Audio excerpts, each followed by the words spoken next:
So be careful what you wish for, right? Because you might just get it, or something like that. The Arsenal divide continues to, well, divide. Stat changes and farm location changes are already in play for the upcoming weapon rebalances in Warframe, and it hasn't even dropped yet.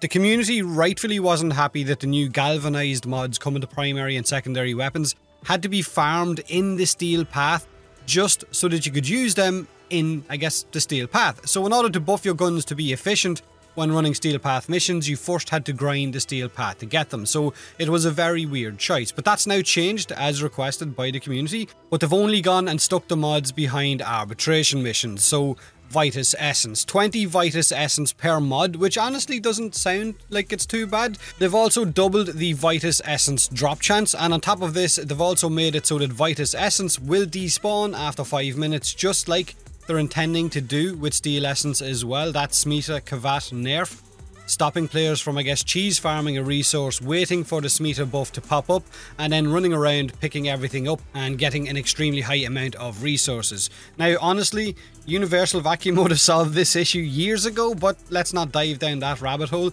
Galvanized mods have also had their capacity cost reduced from 14 down to 12, which is a great change, right? It might mean less forma for primary and secondary weapons, might be the key word, with the exception of the multi-shot mods, which have had their stats and their capacity increased, so forget what I just said about the forma. They've also continued to change the values on some of these mods as well, and the new primary and secondary arcanes in order to find a happy medium, which I'm not going to call that a nerf yet because they've not been released into the wild, into the game. We've never had our hands on them or experienced them, so it is just a fundamental part of development in any game where they try to find a happy place when it comes to stat management. The new Merciless Arcane has had its duration reduced to 4 seconds. Now this used to be 6 seconds. It is a buff that is a 30% damage increase for 4 seconds, but it stacks up to 12 times.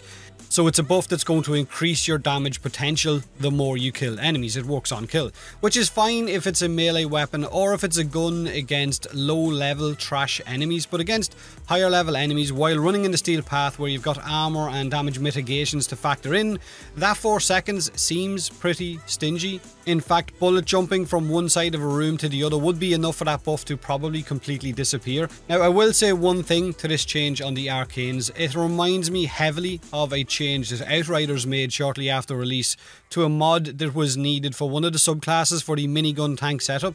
It was a buff gained off kills as well, which had a 10-second duration. They reduced that down to 3 seconds, which effectively killed that build outright, which meant your killing potential was heavily diminished. Your build was no longer viable as an option for running solo missions.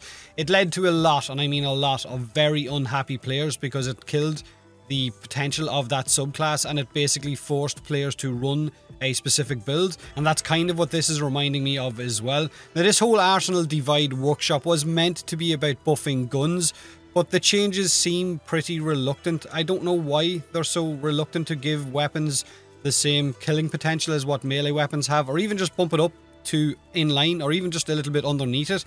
It just gives your player base other options of other weapons to use instead of just running around mindlessly spamming E or your melee button. But maybe I'm wrong, and hopefully I bloody am, but we'll wait and see what it's like when the update actually drops. This update is rumoured to drop around the week before TennoCon, so we'll know more then. Ruinous Extension and Sinister Reach are also being allowed as X-less mods as well, so maybe weapons like the Kuva Nukor can keep a bit of a range option as well out of the main build and allow them to have a little bit more diversity. Now let me know what you think of these changes in the comment section below, and as always, thanks for watching.